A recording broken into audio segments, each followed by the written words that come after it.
Hello guys, welcome back again. Today I am continuing with where I left about academic writing. I decided to create the tutorials more frequently so that it is easy to follow through, and also if you wanted to start working as soon as possible, it will really help. So today I want to talk about APA. In the last video I said that there are two basic or rather most popular writing styles. One of them is APA, which was suggested by the American Psychological Association, and the other one being the one suggested by Modern Language Association, or MLA. So to start, I like to emphasize that the main difference between these two writing styles, or rather between all the available writing styles, the main difference is referencing. And therefore, before I start talking about APA, I'd like to just take a few minutes to talk about referencing, an overview, just an overview, because I'll be doing another video, another tutorial for referencing.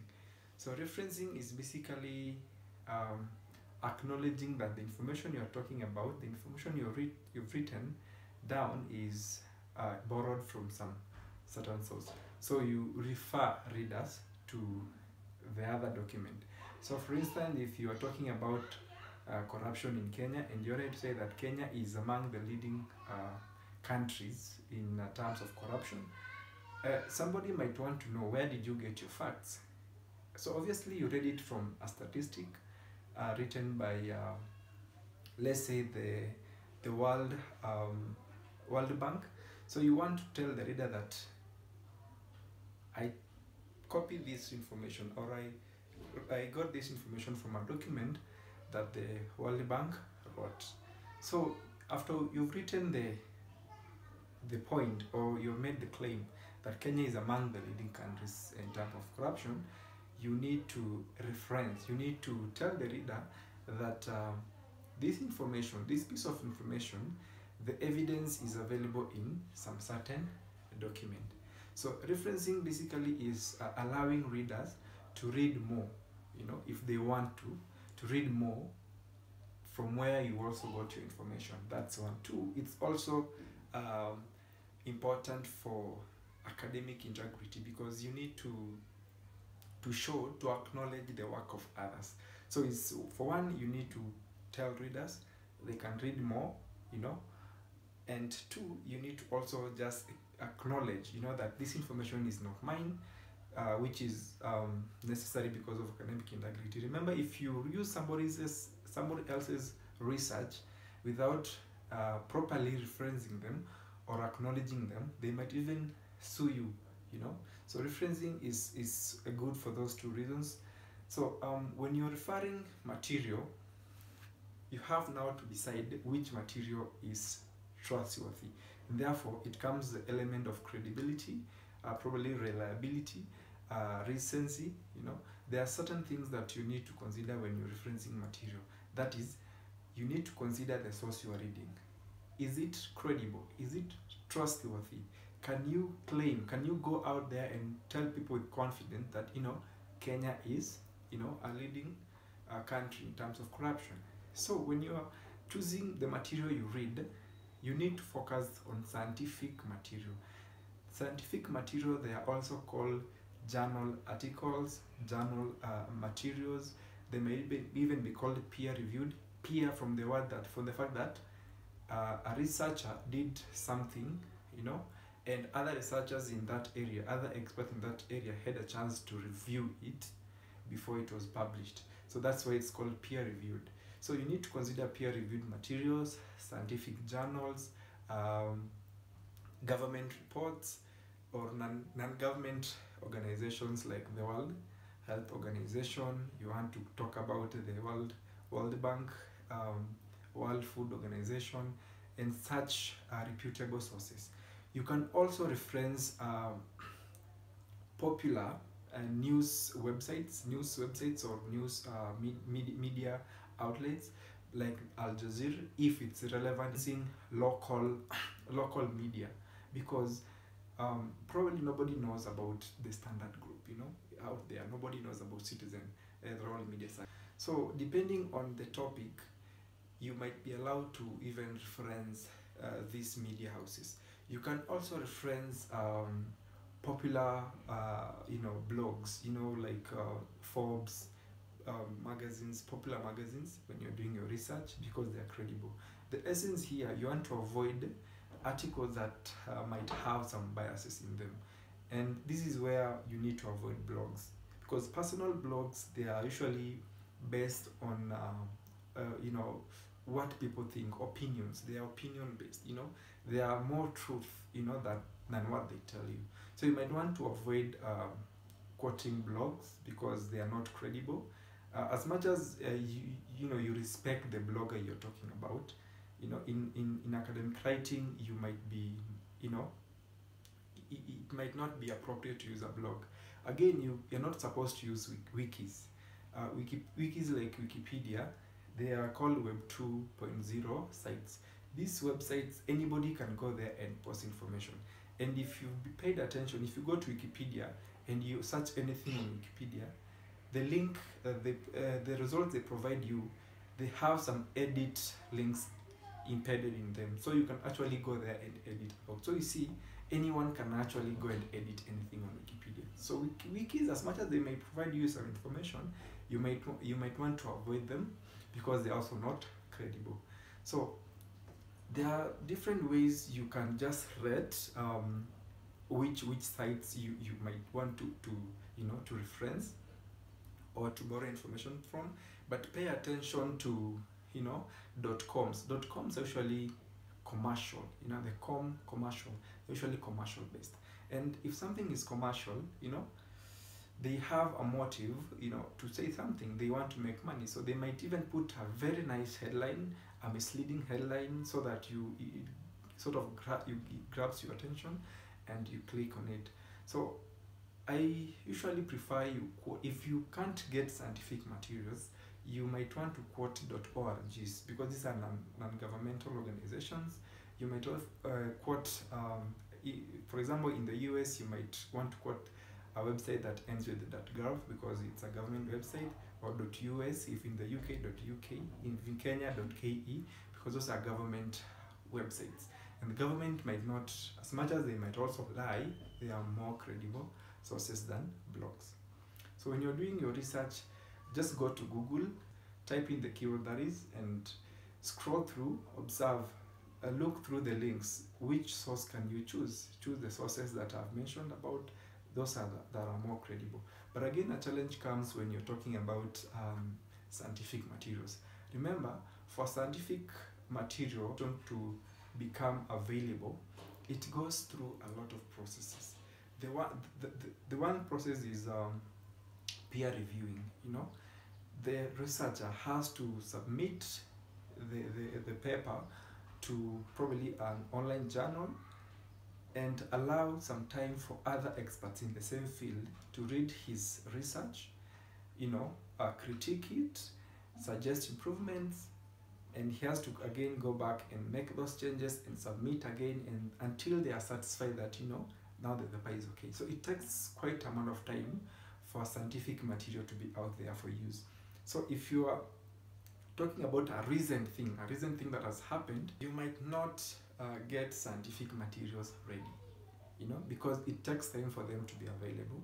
So you might just have to use popular newslets like the ones I've already mentioned: CNN, Al Jazeera, BBC, NBC News, and such. Or you might even want to quote government sources. You might even want to quote reputable websites like non-governmental organizations.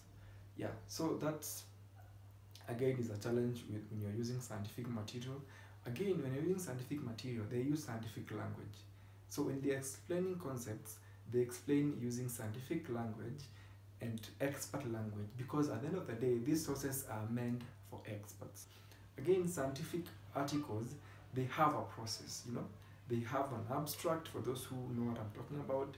They also have an introduction. They might have a literature review. They go to methodology. They justify why they are using this and that method.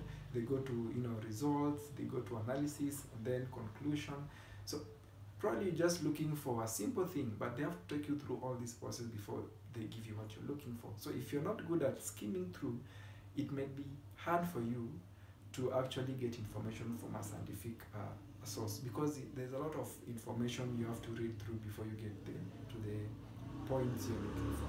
So here again, your skimming skills comes in handy, but the basic way to do this is just read the abstract, look for the headlines, go to the conclusion or discussion sections if they are available, because that's where they have the ideas.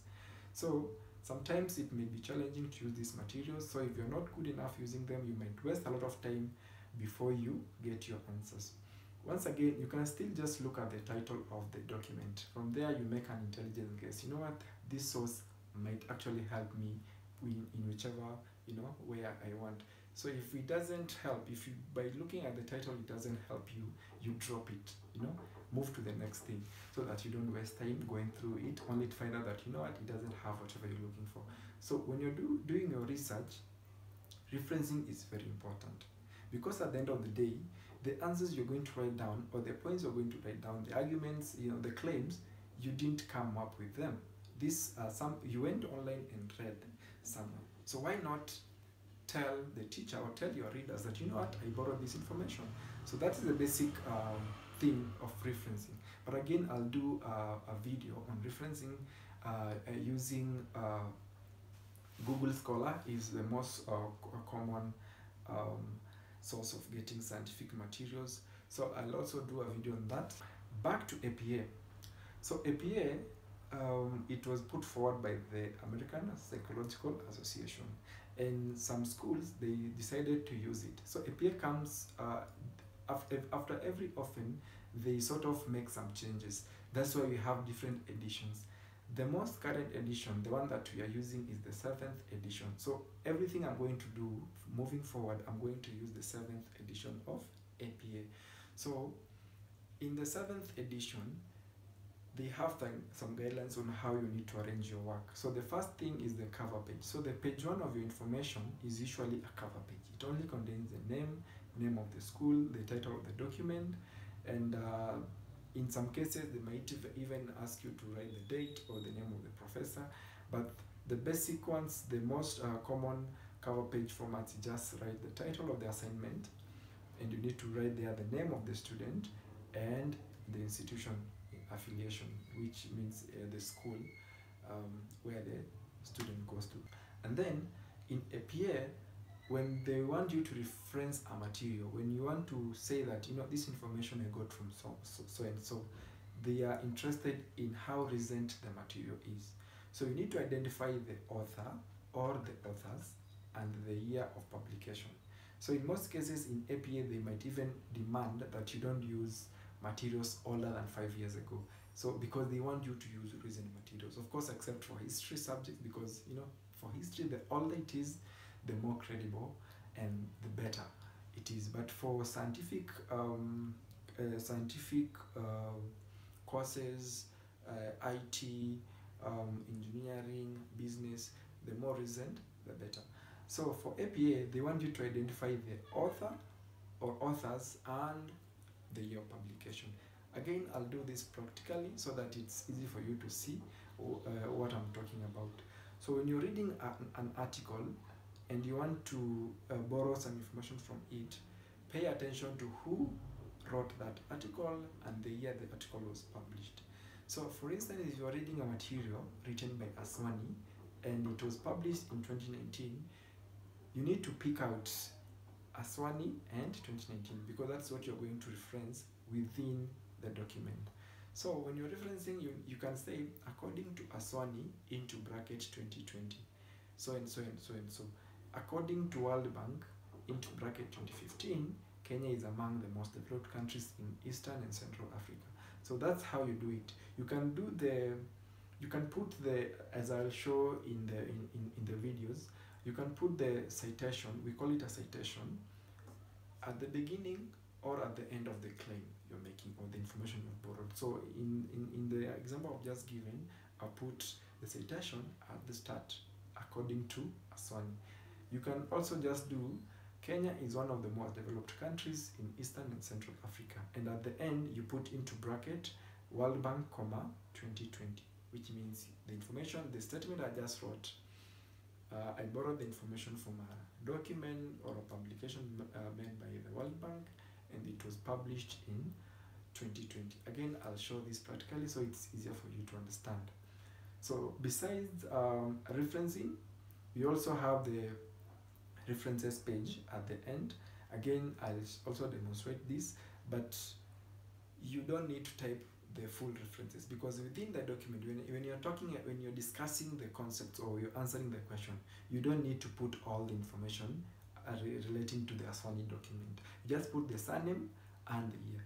But at the end of the document, you now need to put the full information about this Aswani document, which includes Aswani, the surname, the year, the title of the document, the journal where it was published.